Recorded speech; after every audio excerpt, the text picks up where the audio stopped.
नमस्कार किसान भाइयों, स्वागत है आपका हमारे YouTube चैनल ताकड़ एग्रीकल्चर में। किसान भाइयों, इस वीडियो में हम बात करने वाले हैं तिल की खेती के बारे में। अगर आप बरसात के सीज़न में तिल की खेती करना चाहते हैं तो आप किस प्रकार से बरसात के सीज़न में तिल की खेती कर सकते हैं, इस विषय पर इस वीडियो में हम आपको पूरी डिटेल के साथ में जानकारी देने वाले हैं कि आप किस प्रकार से बरसात के सीज़न में तिल की खेती करके तिल फसल से अच्छा मुनाफा ले सकते हैं। तो आइए इस वीडियो में हम पूरी जानकारी समझने वाले हैं। बुआई से लेकर हार्वेस्टिंग तक के बीच की जानकारी इस वीडियो में आपको मिलने वाली है। तो आपसे निवेदन रहेगा कि आप इस वीडियो को अंत तक देखें और वीडियो स्टार्ट करने से पहले जितने भी किसान भाई चैनल पर पहली बार पधारे हैं तो सबसे पहले आप इस चैनल को नीचे दिए गए सब्सक्राइब के बटन पर क्लिक करके चैनल को जल्दी से जल्दी सब्सक्राइब कर दीजिए। किसान भाइयों, बात करते हैं तिल के बारे में। तो तिल की खेती बरसात के सीज़न में बहुत सारे किसान भाई करते हैं।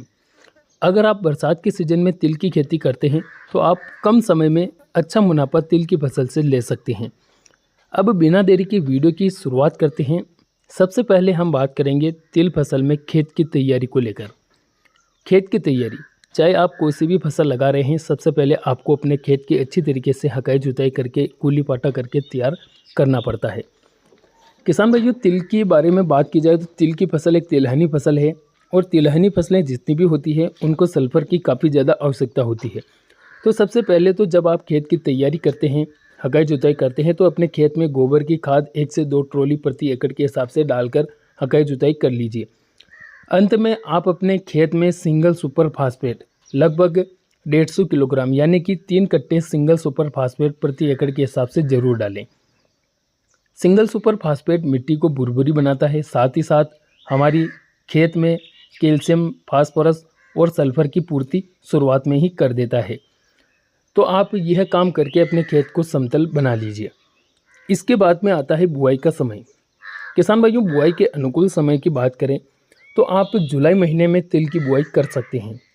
जुलाई महीना जैसे ही प्रारंभ होता है, आप जल्दी करें तो अच्छा रहेगा। जुलाई महीने में आप पहले या दूसरे सप्ताह में बुआई कर सकते हैं।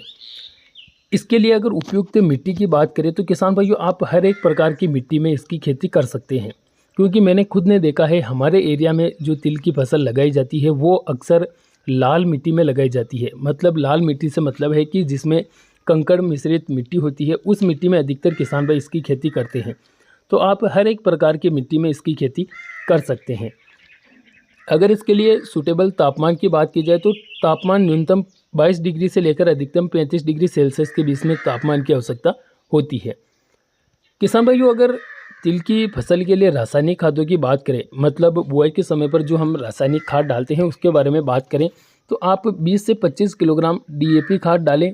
साथ ही सिंगल सुपर फास्फेट हम पहले ही डाल चुके हैं। अगर आप बुआई के बाद डालते हैं तो भी आप डाल सकते हैं 150 किलोग्राम प्रति एकड़ के हिसाब से। साथ में 5 किलोग्राम माइक्रो न्यूट्रिएंट वाला खाद आप जरूर लें। इन सभी को मिलाकर आप बुआई से पहले भी डाल सकते हैं या फिर बुआई के बाद में भी डाल सकते हैं। इसके अलावा बात करें अगर किसान भाइयों बीज दर की, तो बीज दर आपको लगभग 2 से 3 किलोग्राम प्रति एकड़ के हिसाब से लेना चाहिए। बीज की बात हो ही रही है तो बात कर लेते हैं कि कौन कौन सी उन्नत किस्मों का, कौन कौन से उन्नत बीजों का हम चयन कर सकते हैं। किसान भाइयों, वैसे तो अलग अलग क्षेत्रों में अलग अलग तिल की वैरायटी लगाई जाती है, परंतु हम इस वीडियो में कुछ वैरायटियाँ आपको बताने वाले हैं जो भी काफ़ी अच्छी वैरायटियाँ मानी जाती है। वैरायटी की बात करें तो T13, TC25, RT46, RT125, ये कुछ वैरायटियाँ हैं जो तिल की अच्छी वैरायटियाँ मानी जाती है। आप इनमें से भी किसी एक वैरायटी का चयन कर सकते हैं। इसके आगे बात करें बीज उपचार को लेकर, तो किसान भाइयों बीज उपचार करना भी काफ़ी ज़्यादा ज़रूरी है। बीज उपचार की बात करें तो आप कार्बेंडाजिम मैनकोजेब पाउडर में जो है तिल के बीजों को उपचारित कर सकते हैं। कार्बेंडाजिम मैनकोजेब फंगिसाइड पाउडर में उपचारित करने के लिए 1 किलोग्राम बीज को उपचार करने के लिए आपको लगभग 5 ग्राम कार्बेंडाजिम मैनकोजेब पाउडर की आवश्यकता पड़ेगी। इसके आगे बात करें अगर बुआई की विधि की, किसान भाइयों तिल की अगर आप बुआई कर रहे हैं तो आप छिड़काव विधि से बुआई करें। छिड़काव विधि से लगभग 100 में से 80% किसान भाई छिड़काव विधि से ही इसकी बुआई करते हैं। कुछ किसान भाई होते हैं जो सीड ड्रिल के माध्यम से इसकी बुआई करते हैं। सीड ड्रिल के माध्यम से अगर हम बुआई करते हैं तो उसमें थोड़ी बीज दर ज़्यादा लगती है। अगर हम हाथों से छिड़काव विधि से करते हैं तो इससे बीज में जो है हमें कमी देखने को मिलती है, मतलब कम बीज डालना पड़ता है। तो आप दोनों तरीक़ों से इसकी बुआई कर सकते हैं। इसके आगे बात करें खरपतवार नियंत्रण की, तो किसान भाइयों, खरपतवार नियंत्रण एक बहुत बड़ी समस्या होती है किसानों के लिए। चाहे कोई सी भी फसल हम लगाते हैं तो उसमें खरपतवार नियंत्रण की समस्या सभी किसानों को देखने को मिलती है।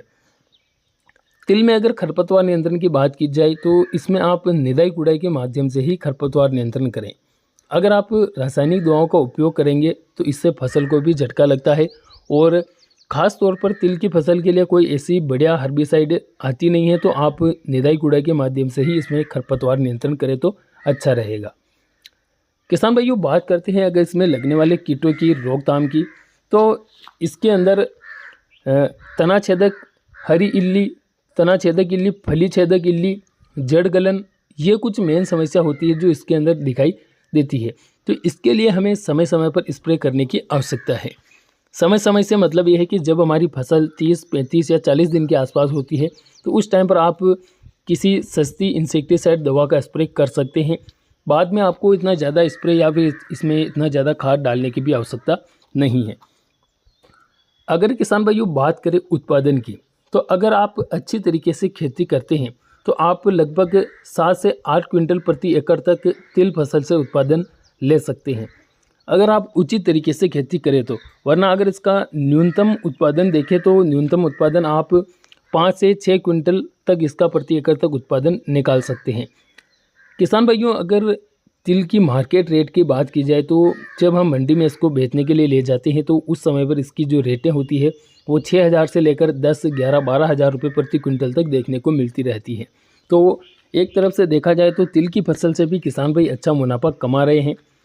किसान भाइयों, इस तरीके से आप तिल की फसल लगा सकते हैं, तिल की अच्छी तरीके से देखरेख करके अच्छा उत्पादन ले सकते हैं। बहुत सारे किसान भाइयों के मन में सवाल रहता है कि तिल की फसल में कितनी बार सिंचाई करने की आवश्यकता होती है। तो देखिए किसान भाइयों, यह जो फसल होती है 80 से 85 या फिर ज़्यादा से ज़्यादा 90 दिन के अंदर पककर तैयार हो जाती है, और इस समय अंतराल में हमारे क्षेत्र में लगातार बारिश गिरती रहती है, तो हमें इसके अंदर सिंचाई करने की आवश्यकता नहीं पड़ती है। अगर बारिश नहीं आती है और फसल को पानी की आवश्यकता है तो ऐसी स्थिति में हमें 1-2 बार सिंचाई कर देना चाहिए, लेकिन बारिश भी इसी समय अंतराल में गिरती रहती है तो हमें जो है सिंचाई की इतनी ज़्यादा टेंशन लेने की आवश्यकता नहीं है। तो किसान भाइयों, इस वीडियो में बस इतनी ही जानकारी थी। अगर कोई पॉइंट या फिर कोई जानकारी छूट गई है तो आप कमेंट में पूछ सकते हैं। हम मिलते हैं एक और नए वीडियो में नई जानकारी के साथ में, तब तक के लिए धन्यवाद। जय जवान जय किसान।